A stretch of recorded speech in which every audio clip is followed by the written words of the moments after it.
We've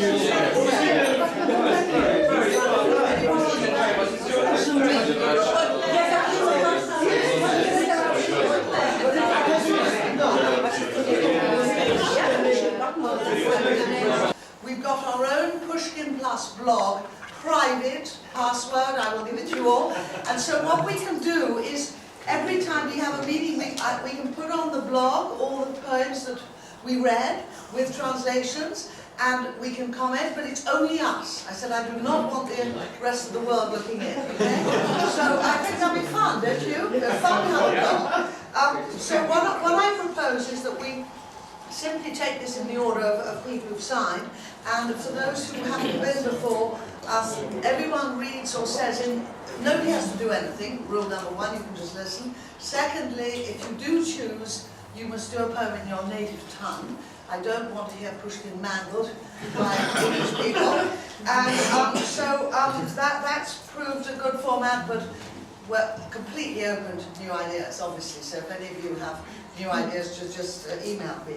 So Galina's first, but Galina's not. Galina's going to listen. Galina wants to listen this time. So the next on the list is Sasha Kunko. And Sasha, dear, have you printed out? Yes. Sasha, you've got, okay, you've got, have you distributed it? Yes. Is it here? Yes. Or would you like to come and get it? I mean, you went first? Yes, you are. No worries.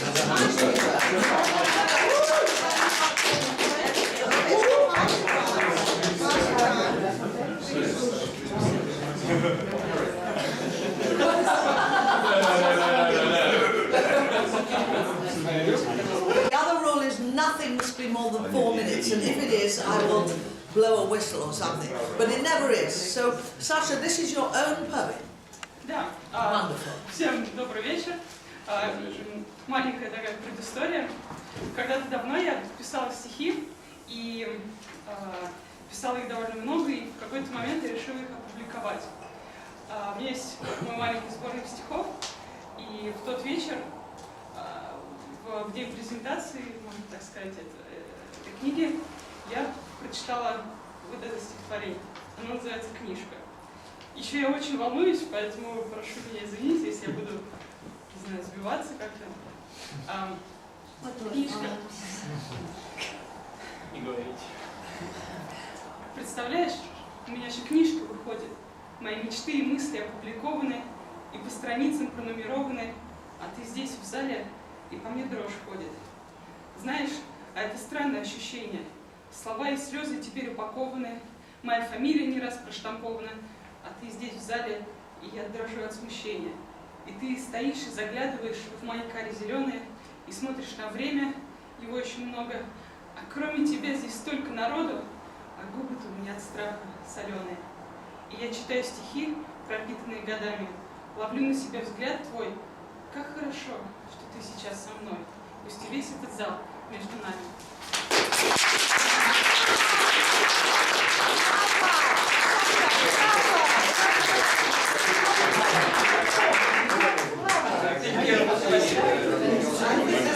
I mean, it's special. This was pure chance, but what a lovely coincidence that an original poet opened the evening. I'm so impressed, Sasha, and it was lovely. Absolutely lovely. Chris Fellner, who is, by the way, a very distinguished singer and teacher, and so I'm most interested in what Chris is going to do. Chris, I love it. Thank you.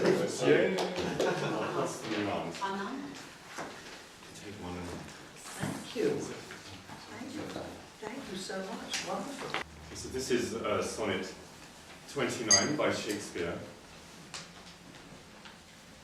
When in disgrace with fortune and men's eyes, I all alone beweep my outcast state, and trouble deaf heaven with my bootless cries, and look upon myself and curse my fate, wishing me to one more rich in hope, featured like him with friends possessed, desiring this man's art and that man's scope, with what I most enjoy, contented least. Yet in these thoughts myself almost despising, haply I think on thee, and then my state, like to the lark at break of day arising from sullen earth, sings hymns at heaven's gate. For thy sweet love remembered such wealth brings, that then I scorn to change my state with kings.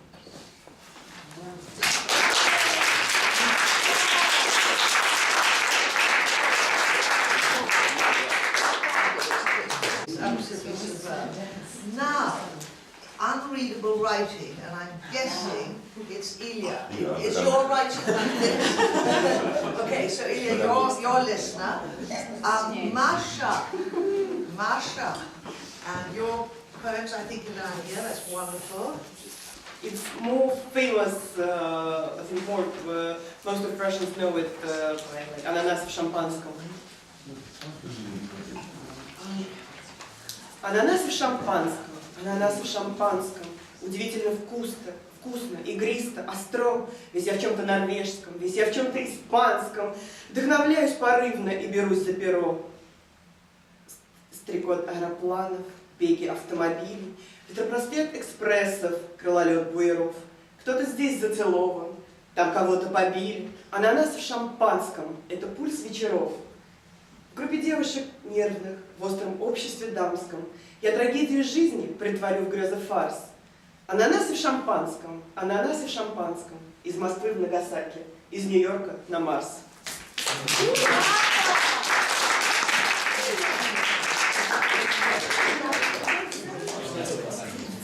Okay, so now Josh. Which one is the first and which one is the second? Оскар Уайлд. Давай начнемся с Оскаром Уайлдом. Да, он один из моих любимых английских поэтов. Ну.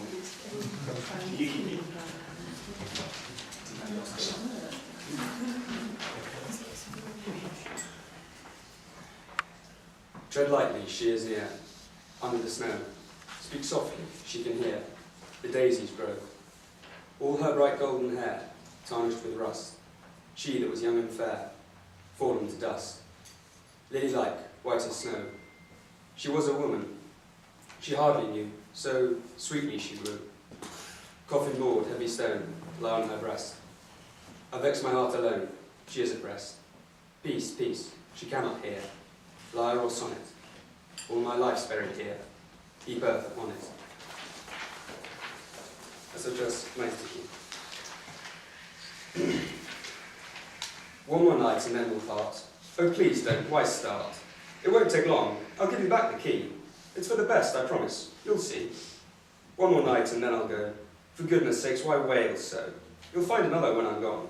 Life doesn't stay the same, the thing moves on. One more night and then I'll leave. Oh really, why on earth do you grieve? I won't say it wasn't fun, but now time's up, the thing is done. One more night and then she went. Passion had fled, life and love was spent. She slammed the door when she left, as if to say, one more night I'll never stay.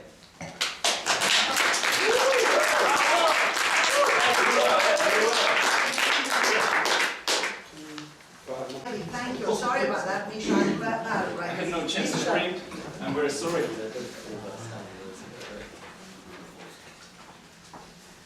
Иосиф Бродский «Зимним вечером в Ялте». So this is Brodsky. Well, No. don't worry, just tell us what it is. Бродский. And what's the name? What's the name of it? «Зимним вечером в Ялте». Okay, thank you. Well, evening in the afternoon. Okay, good. Okay, thank you. Sorry. Winter, sorry, thank you. Сухое левантийское лицо, упрятанное оспинами в пачке. Когда он ищет сигарету в пачке, на безымянном тусклое кольцо, внезапно преломляет 200 ватт, и мой хрусталик вспышки не выносит. Я жмурюсь, и тогда он произносит, глотая дым при этом виноват. Январь в Крыму, на Черноморский берег зима приходит как бы для забавы, не в силах удержаться снег на лезвиях и острях агавы. Пустуют ресторации, стоят ихтиозавры, ржавые на рейде, и прелых лавров слышен аромат. Налить вам этой мерзости? Налейте. Итак, улыбка, сумерки, графин, вдали буфетчик, стискивая руки, дает круги, как молодой дельфин, вокруг хамсой набитую в филюге, квадрат окна, в горшках желтая филь, снежинки, проплывающие мимо. Остановись, мгновение, ты не столь прекрасна. Сколько ты неповторима!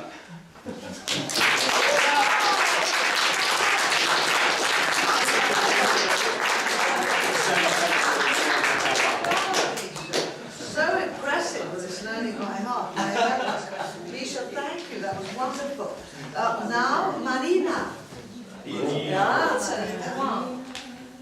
Oh, I'm not drunk enough to read. Alright, I'm going to read Alexander Bloch. I will read one for Thank you, I'll take that.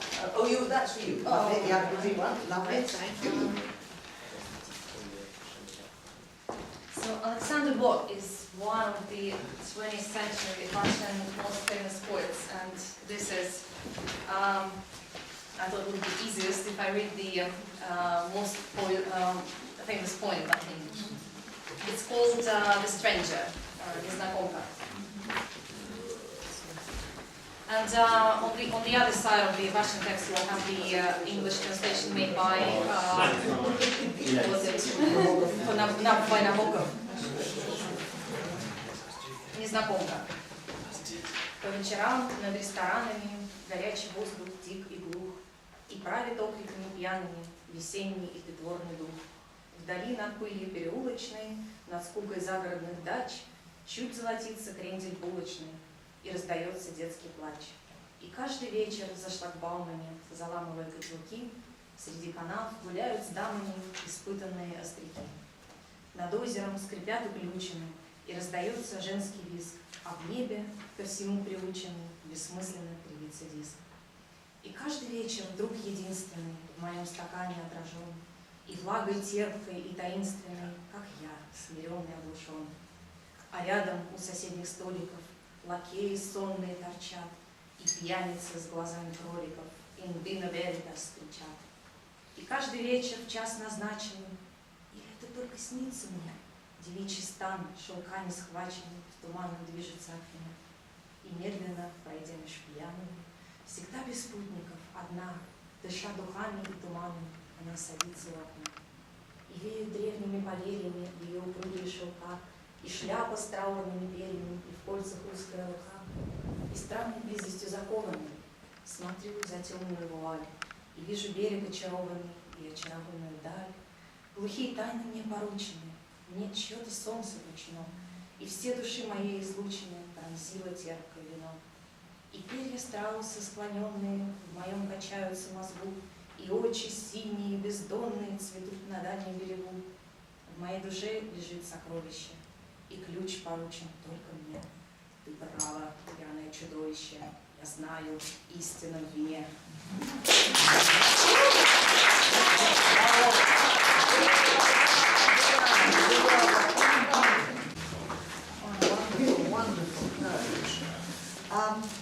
Pasha. Sorry, I will listen for the first time, okay? You don't... No, I will only listen Okay. for the first time, okay?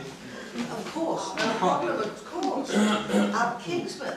I too. You too? You're all, we like audience. We're very pro-audience. Now, We're learning.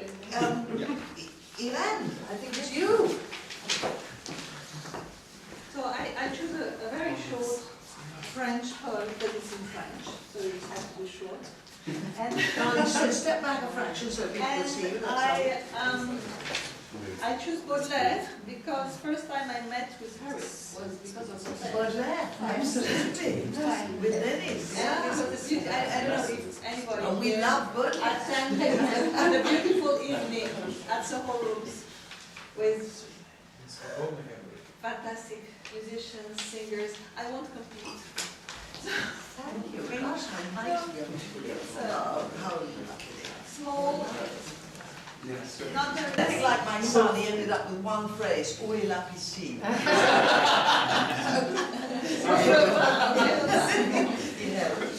Je n'ai pas oublié, voisine de la ville.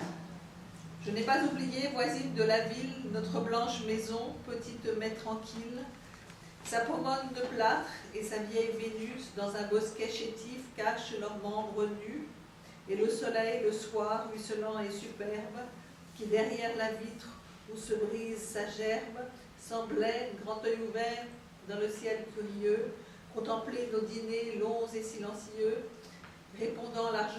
beaux reflets de cierge sur la nappe frugale et les rideaux de serge.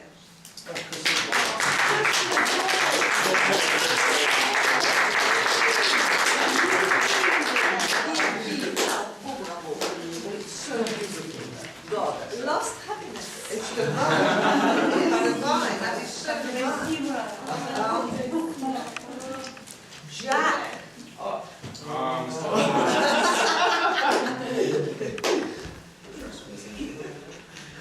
Oh, are you distributing anything? No? Oh, I probably should. Yeah. Oh, yes. Have you got some? Just for me, for the record. One. Okay, thank you. I don't really have enough. You get you know who to do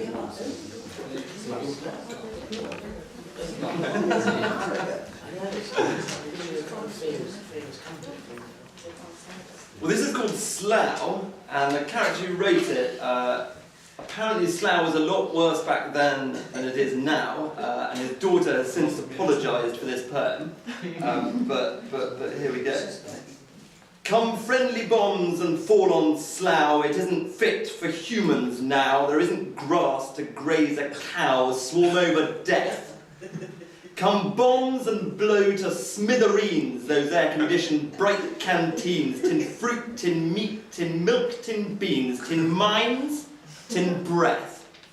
Mess up that mess they call a town, a house for 97 down, and once a week, for half a crown, for 20 years. And get that man with double chin who'll always cheat and always win, who washes his repulsive skin in women's tears. And smash his desk of polished oak, and smash his hands so used to stroke, and stop his boring, dirty joke, and make him yell. But spare the bald young clerks who add the profits of the stinking cad. It's not their fault that they are mad, they've tasted hell. It's not their fault they do not know the bird song from the radio. It's not their fault they often go to Maidenhead and talk of sport and makes of cars in various bogus Tudor bars and daren't look up and see the stars but belch instead. In labour-saving homes with care, their wives frizz out peroxide hair and dry it in synthetic air and paint their nails.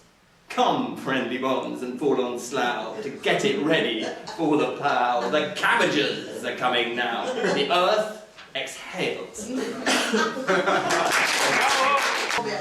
Okay. Fabulous, Jack. Thank you. I thought it was hilarious. I hadn't heard it either. Never heard it. I'm blind. Hang on, sorry. Glasses on. And so, Olga played now. Now your things are here. All your, I put everything I do is here. Okay. По-русски. По-русски, да? Или по-русски? По-русски. Спасибо. Я прочитаю очень горячую поэтическую страничку колумниста «Новой газеты» Дмитрия Быкова. Буквально неделю назад, 5-го, ой, даже не неделю, не полную неделю назад, он написал в газете следующее. «Колонное» называется, да? Газетная форма стихотворения – это не столбцы, не рифмы, да? Там есть рифмы, но они как статья, экономия места в газете. Да? Как колонная, Дмитрий Быков. Какой эфир не слушаю, куда я взгляд не кину, в ЖЖшную полемику, живой журнал, в агитку ли властей, все тотчас же кидаются орать про Украину, как будто больше нет уже российских новостей. Родимая империя скукожилась настолько, что все определяется в отеческом дому лишь санкциями Запада, да просьбами Востока ввести туда такое же, которое в Крыму. Пардон. Да, здесь цитата была. Понимаете, извините, я начала. Так, в Крыму. Взгляну на Соловьева ли, взгляну на Киселева, смотрю на Соколова ли, на Гришина порой. Но где же у них проблемы-то эпохи права слова?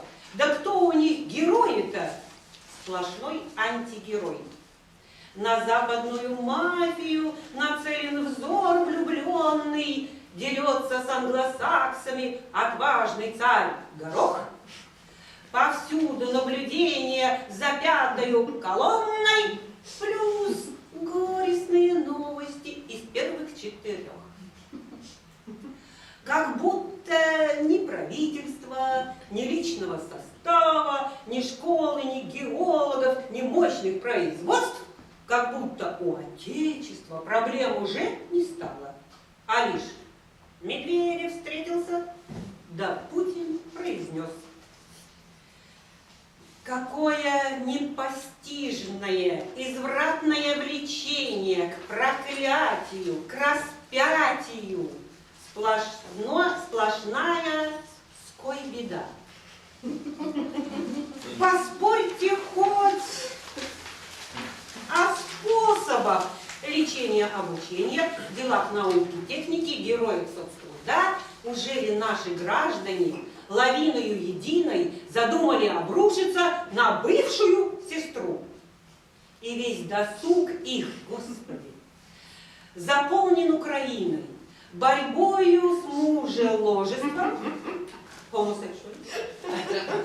и происками ЦРУ. Ужели мы действительно, ЦРУ, это, понимаете, да?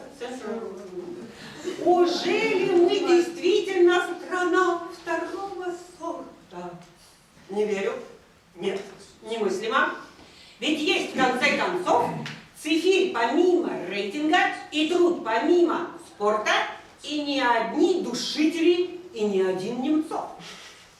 А то уже по Бродскому мы видим лишь руины, сомнительное варево из желчи и слюней.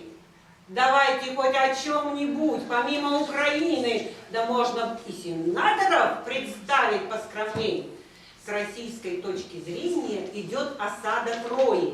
Весь мир на нас окрысился, кругом сплошная жесть.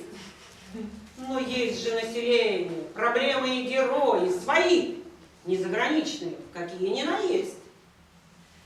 Во времена советские, их каждый третий помнит, родному телевидению вполне хватало тем, как мы глумились юные над тем рабочим полднем, над черно-белым временем, над сельским часом тем.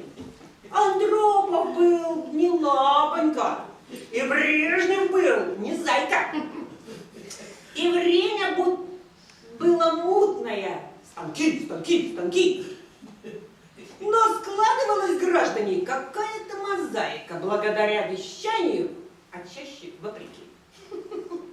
Случались и дискуссии о фильмах, о морали, не только кулинарные программы о борще, не только огрызались мы, и не всегда крали, а про колонну 5 молчали вообще.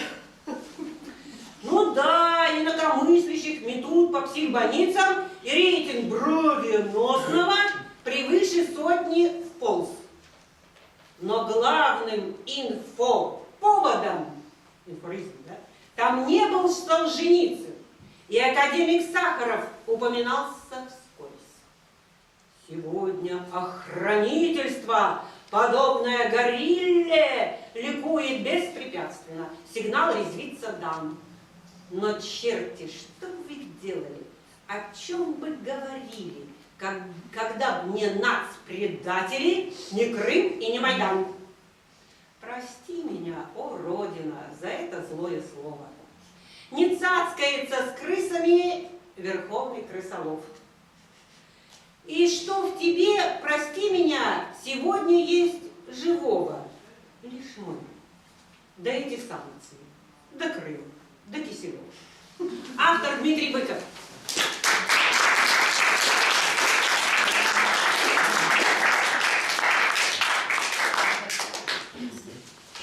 Olga, I'm letting you overrun because it's about Crimea. Otherwise, you would have exceeded, otherwise you would have exceeded 4 minutes, okay? Keep going, but I'm very strict.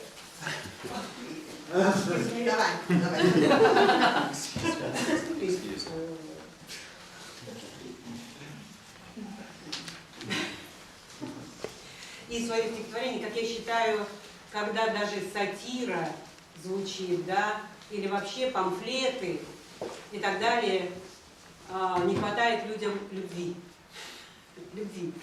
Любовь как гарантия гармонии.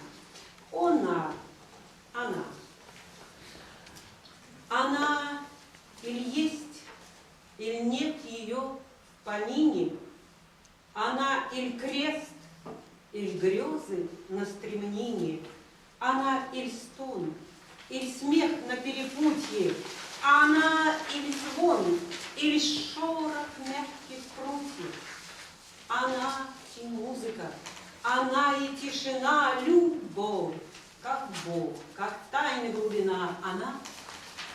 Браво!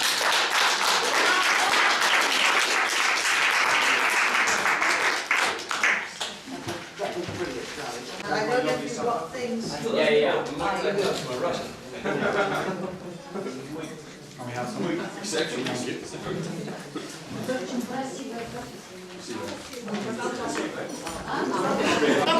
This poem, I didn't write it down for dramatic effect, but it was written by a 15-year-old Winston Churchill.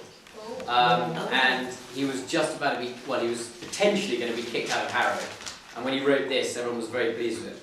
So you could say there's a chance that by him not getting kicked out of Harrow and going on to become the greatest politician ever lived, he saved the civilized world. So this poem could be said to have saved the civilized world. So,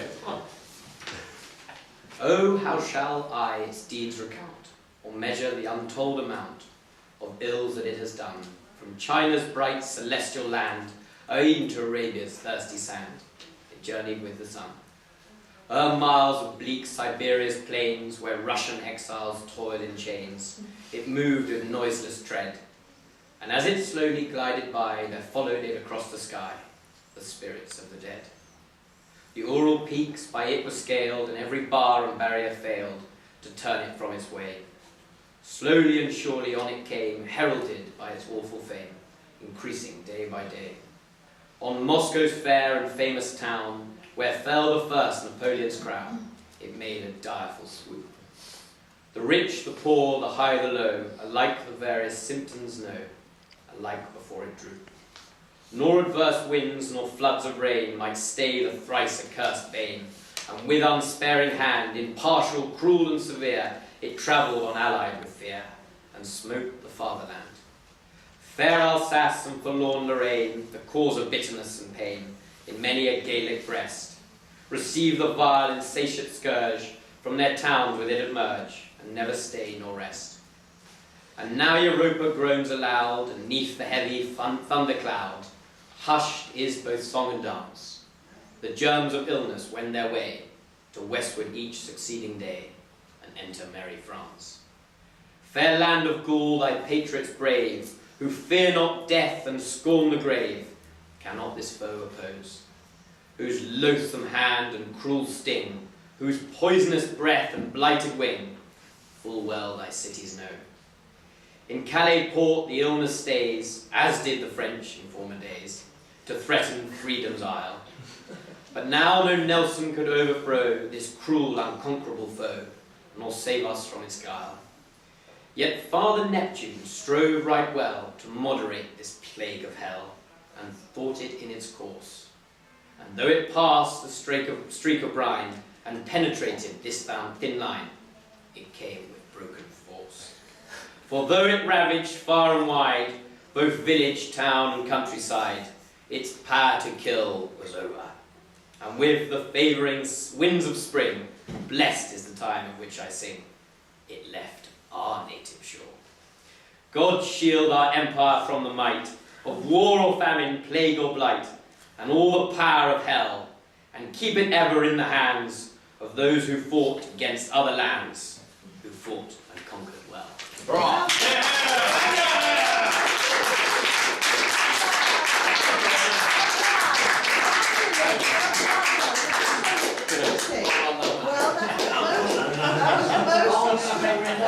Never heard that before. That was so interesting. Thank you, Archie. It was wonderful. Don Etienne.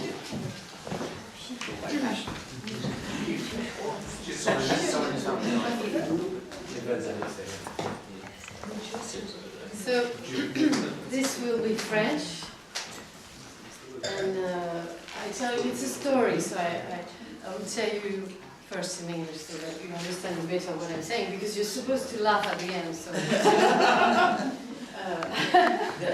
maybe one or two people will laugh, but it's not obvious. And so the story is about this woman. She pretends she wants to get married to a very good-looking, interesting man. He has to be beautiful, sexy, intelligent, clever, high social, like everything. And people come and she said, no, you're not nice enough. Okay, let's have another round. So some men a bit less intelligent, less cute, less funny, less social position come, and she says, oh, you know, why should I have this guy? And in the end, she's just happy to marry this ugly, not interesting guy. Which is called in French malotru, which is the last word of the piece. It's a 17th century La Fontaine fable. Certaines filles un peu trop fières prétendaient trouver un mari. Jeune, bien fait et beau, d'agréable manière, point froid et point jaloux. Notez ces deux points-ci. Cette fille voulait aussi qu'il eût du bien, de la naissance, de l'esprit, enfin tout. Mais qui peut tout avoir? Le destin se montra soigneux de la pourvoir, il vint des parties d'importance. La belle les trouva trop chétifs de moitié. Quoi? Moi? Quoi? Ces gens-là l'on radote, je pense. À moi les proposer? Hélas, ils font pitié, voyez un peu la belle espèce. L'un n'avait en esprit nulle délicatesse. L'autre avait le nez fait de cette façon-là. C'était ceci, c'était cela, c'était tout. Car les précieuses font dessus tout les dédaigneuses. Après les bons partis, les médiocres gens vinrent se mettre sur les rangs. Elle de se moquer. Ah vraiment, je suis bonne de leur ouvrir ma porte. Ils pensent que je suis fort en peine de ma personne. Grâce à Dieu, je passe mes nuits sans chagrin, quoique en solitude. La belle se sut gré de tous ses sentiments. L'âge la fit déchoir. Adieu tous les amants. Un an se passe, et deux, avec inquiétude. Le chagrin vient ensuite. Elle sent chaque jour déloger quelques rides, quelques jeux, puis l'amour. Puis ses traits choquer et déplaire, puis 100 sortes de fards. Ses soins ne purent faire qu'elle échappât au temps, c'est un signe larron. Les ruines d'une maison peuvent se réparer. Que n'est cet avantage pour les ruines du visage? Sa préciosité change alors de langage. Son miroir lui disait « Prenez vite un mari !» Je ne sais quel désir le lui disait aussi. Le désir peut loger chez une précieuse. Celle-ci fit un choix qu'on n'aurait jamais cru, se trouvant à la fin toute aise et toute heureuse de rencontrer un malotru.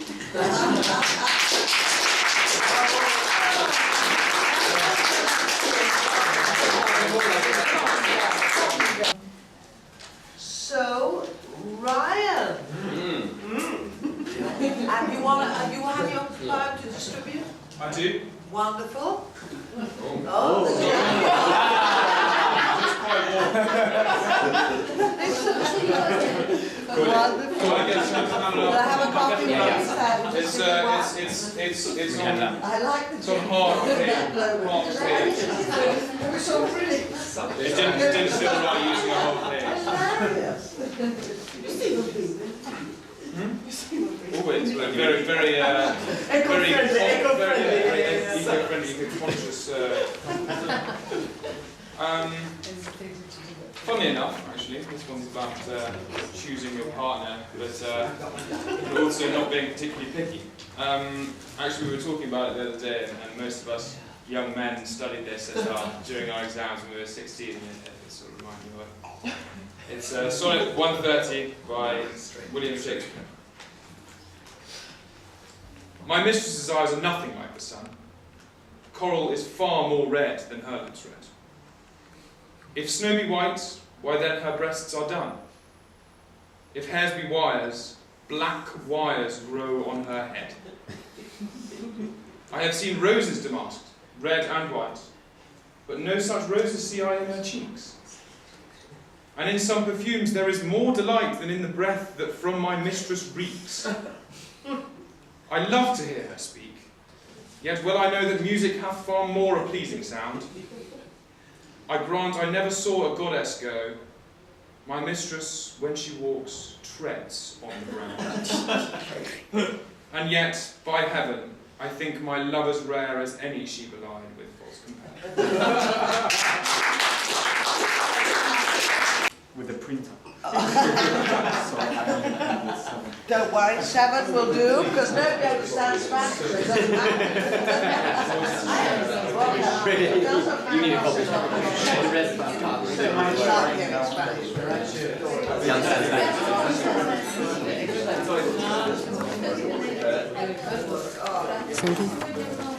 You don't have the name of the poet. That my grandfather wrote. It's also about poems, but this time it's about my grandma. So this is by your grandfather? By my grandfather. Fantastic. About Linda? About my grandma. Fantastic. So Fantastic. he married, and they were married for 40 years. Wow. And they had 9 children, including my mom. My goodness. And actually, I don't think he ever wrote poetry, but when she died, she spent 3 years writing poetry, only about her. And this is one of the poems. Was it published? I think he published it, but not very successfully. You are publishing? Yeah. I thought you were reading from the book. Well, actually, I mean, he did publish it, and it was properly printed. But I don't know how far he got in distributing the book. It's Rich Roscoe. So the poem I chose is called Promesa, which means promise. And he was actually, well, as I said, he was probably the person I've seen most in love in my life. And this poem reflects his commitment and the union of their marriage. Actually, he was in the Navy, he was an almirant in the Navy, so he spent most of his life traveling, and despite that they were very united. And it reads as follows. Promesa. Tu gran promesa cumpliste, con amor a toda costa. Yo intenté seguirte en tu conducta ejemplar. Entre los dos realizamos nuestra hermosa y gran empresa, unidos hasta el final, más allá de la promesa. Cumplimos nuestra misión con compromiso solemne, ante Dios y ante todos con nuestra propia conciencia. Tal como Dios nos unió, no nos separaba nadie, ni el destino, ni la mar, ni el mundo, ni la carne. Estuvimos siempre juntos, con plena responsabilidad, con virtudes y defectos, en alegría y en enfermedad. Ni recuerdos ni pasado, con limpia fidelidad, siempre devolviendo amor, llegaste a la eternidad.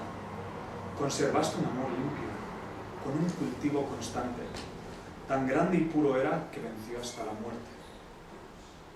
Como mujer de marino te quisiera eternizar, haciéndote un monumento y poniéndote en el altar. Altas murallas pusiste a nuestro huerto privado, defendiste nuestro amor con un cielo bien templado. Wow.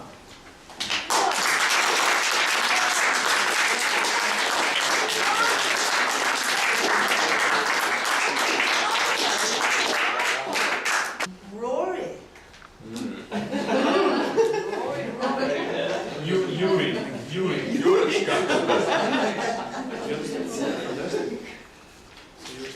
He's lost it. In what sense? You have some copies or not? Yeah, I've got some copies. They're down there, lovely.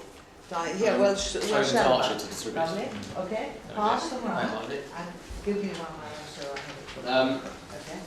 Well, I feel almost criminal reading what I'm about to read after what we've just had. This is perhaps the English view of love, which is slightly more cynical. And we're a bit rational. I decided to read it after what Joss read last time, actually. Andrew Marvell Burns, who's Boy Mistress, for those of you who were there. Marvel, not Marvel. It was marvellous, by the way. So this is going on the same theme of kind of idealised love, as we will see. Can you say something about Auden? Tell us something about Auden. So Auden was a kind of great 20th century writer in England, and he was probably, I suppose you can describe as a tortured soul to an extent. He struggled, he was a homosexual, which was illegal in Britain at the time, and just a very, very famous writer, really.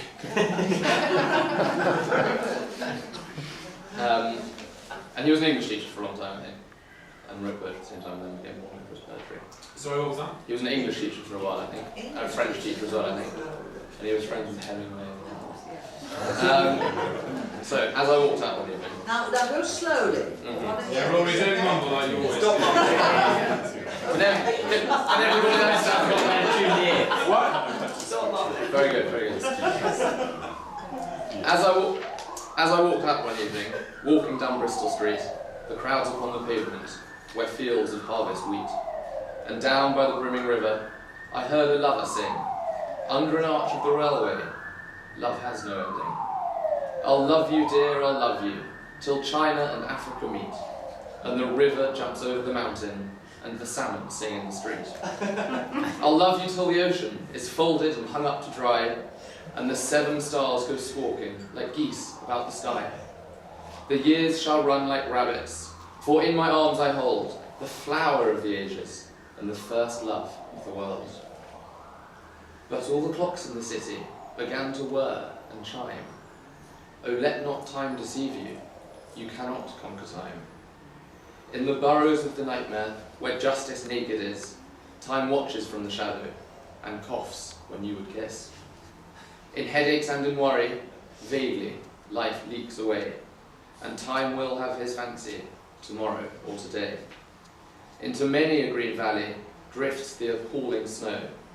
Time breaks the threaded dances, and the diver's brilliant bow. Oh, plunge your hands in water, plunge them up to the wrist. Stare, stare in the basin, and wonder what you've missed. The glacier knocks in the cupboard, the desert sighs in the bed, and the crack in the teacup opens, a lane to the land of the dead.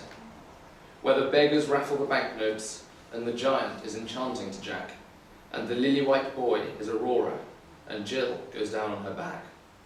Oh, look, look in the mirror, oh, look in your distress. Life remains a blessing, although you cannot bless. Oh, stand, stand at the window, as the tears scald and start. You shall love your crooked neighbour with your crooked heart.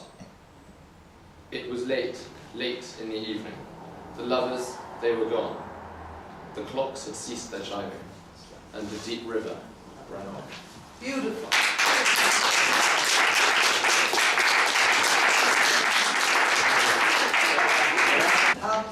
Иван.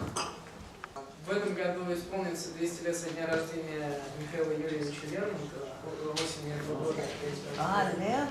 Здесь, вот, как мне подсказали, годы написания изменены специально, чтобы обратить и добавить лишнее звучание. Отрывок из «Цели». Я ждал, и вот в тени ночной врага почуял он, и вой, протяжный, жалобный, как стон, раздался вдруг, и начал он. Сердито лапой рыть в песок, встал на дыбы, потом прилег, и первый бешеный скачок мне страшной смертью грозил. Но я его предупредил, удар мой верен был и скор, надежный сук мой как топор, широкий лоб его рассек. Он застонал, как человек, и опрокинулся. Но вновь, хотя лила из раны кровь, густой широкой волной, бой закипел, смертельный бой. Ко мне он кинулся на грудь, но в горло я успел воткнуть и там 2 раза повернуть мое оружие. Он завыл, рванулся из последних сил, и мы, сплетясь, как пара змей, обнялись крепче 2 друзей. Упали разом, и во мгле бой продолжался на земле. И я был страшен в этот миг, как барс пустынный, зол и дик.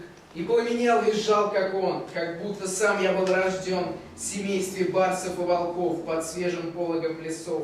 Казалось, что слова людей забыл я, и в груди моей родился тот ужасный крик, как будто с детства мой язык к иному звуку не привык. Но враг мой стал изнемогать, метаться медленней, дышать, сдавил меня в последний раз. Зрачки его недвижных глаз блеснули грозно, и потом закрылись тихо вечным сном. С торжествующим врагом он встретил смерть лицом к лицу, как в битве следует бойцу. Ты видишь на груди моей следы глубокие, как тень. Еще они не заросли и не закрылись, но земли сырой покров их освежит, и смерть навеки завяжет. О них тогда я позабыл, и вновь собрав остаток сил, побрел я в глубине лесной. Но тщетно спорил я с судьбой, она смеялась надо мной. Дальше стихотворение, написанное мной. Я хотел что-то такое праздничное, весеннее, но как не получилось. Но вот как-то захотелось прочитать почему-то его. Федор, скажи мне честно, неужели в Москве, такой большой и неинтересный, ничего не случается сегодня? На 10-миллионный город, ни одного события, ни впечатления. Город, который многим мучил страну ни одним днем и ни одним столетием, не подарит мне в памяти откровения. Федор, не ври мне. Москва танцует и ест печенье, и в этот вечер еще сильнее нас всех калечит, без сожаления. Вот.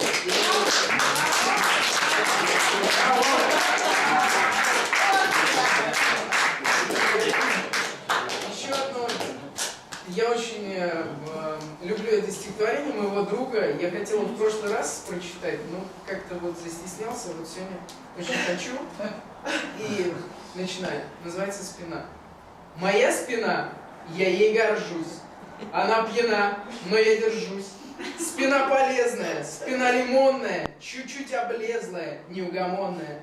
На сердце руку положу, и вам скажу я по секрету. Спиной своей я очень дорожу, и так люблю спину я эту.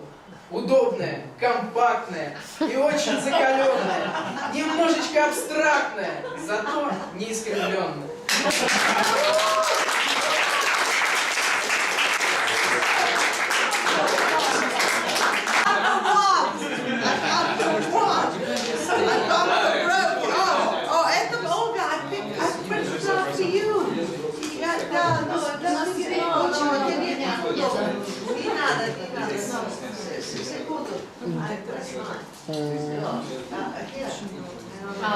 Дорого. Мне дорого, да. Okay. This is short. Okay, everyone pass this one. Of course I'm not reading Pushkin. Joking. Will you choose a Pushkin? Do you want my book? We cannot have a meeting of Pushkin class without a Pushkin. It has to be super short. Don't move. I'm bringing it. Okay? Okay. He announced, being already a very famous writer, he was going to lecture on Russian literature. And so 500 people cram into the hall. I told you this, Gali, you'll remember. And he said the first lecture is on Pushkin. And so when 500 people were in the Zal, all the lights went out. This was arranged, of course. And then the lights go on, and he stands there and he says, Pushkin. So he's trying to explain the jump in language from what went before. I mean, actually, there are some very good poets around Pushkin, but the jump is nonetheless extraordinary. He was trying to explain that. So the reason for all this is that we felt Olga, my cousin Olga, and I felt that we start with that jump, you take the jump, and we go Pushkin plus, anything you like, that plus means. But it also means we have to have Pushkin, which Olga will provide after my thing. Now, my thing, which I distributed for those who can have it. Has somebody got, did I give you the, so we'll know, because somebody lent me a bar. Thank you. So sorry, thank you so much. What I'll share with them. Why did I choose Byron? Well, I chose Byron because I probably will do Byron also next time. I mean, I think there's not a single person in this room who doesn't know that Byron was a great poet. More than that, Byron embodied the age. He was like a rock star of his era. And Pushkin, I'm sure you know this, my Russian friends I'm sure know this, but in Eugene Onegin there are about 6 direct references to Childe Harold. I mean, this isn't incidental, it's not oblique, it's head-on. I'm not saying that Pushkin, you know, but everyone's influenced by everybody else. But Byron had colossal influence. The Romantic movement, what did it really mean? It meant this idea that suddenly, post-Rousseau, you can be what you want to be. I mean, extraordinary Enlightenment idea that suddenly, doesn't matter how you're born, doesn't matter what background, because you cannot forget how regimented the ancien regime was. Suddenly, you're free. You can be what you want to be. And of course, that type of person is looking for a cause. And it was quite strange in a way to me that Byron looked to Greece, Greek independence. I mean, the poem I'm going to read you, it's really short. Byron wrote when he was 29, and he's already getting tired of life. Aren't you 29, Jack? Tired of life for years. Watch it. All I mean, he's sort of getting world weary. And by the time he wrote his last great poem, which I'd love to read next time, on the eve of the Battle of Missolonghi, when he was 36 and he died a year later, he's totally fed up with life. It's extraordinary. Packed it all in and suddenly feels nowhere to go. But his language, and this poem is quite ambiguous. I have to say, it might surprise you, I read this at the memorial service of my parents. Because it's a great love song. It has the intensity of emotion, Volker, of your grandfather's poem to his mother. I obviously spent several months thinking, because my mother died much earlier than my father, but it was in an accident. So my father didn't want to have any sort of service for her. But when he died, all her friends said, we want to celebrate your mother's life as well. Because my parents, like your grandparents, were very, very united. So I combed poems and things, and I came across the Byron because it has this intensity, but it's ambiguous because it can be other things. Is this a love poem, or is it actually our borderland life? You must make up your own minds. It's So We'll Go No More Roving, written in 1830 by Lord Byron. So we'll go no more roving, so late into the night, though the heart is still as loving, and the moon is still as bright. For the sword outwears its sheath, and the soul wears out the breast, and the heart must pause to breathe, and love itself have rest. Though the night was made for loving, and the day returns too soon, yet we'll go no more a-roving by the light of the moon.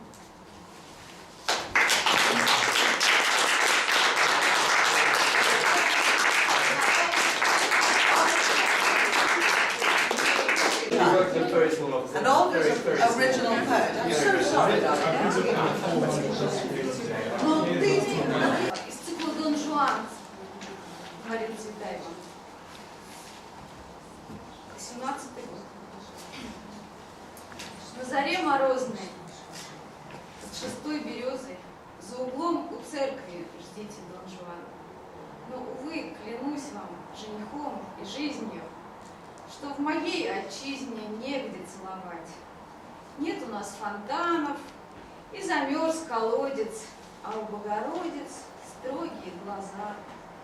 И чтобы не слышать пустяков красоткам, есть у нас призвонкий колокольный звон. Так вот и жила бы. Да, боюсь, состарюсь, да и вам, красавец, крайне не к лицу. Ах, вдохе медвежьи, и узнать вас трудно, если бы не губы ваши, Дон Жуан.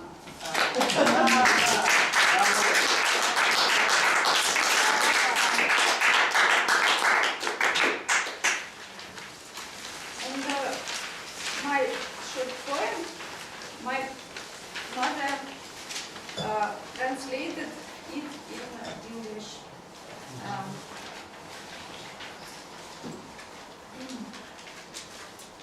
Сирень обязательно воровать. Ее нельзя покупать. Наверное, я буду еще дремать, а ты сирень будешь рвать. И будут половниками тебя, и вениками лупить, и будут трепать за ворот тебя, и в протокол заносить. С пахучей, шептучей тучей цветов прорвешься сквозь все посты, чтоб доброго утра мне пожелать стал преступником ты.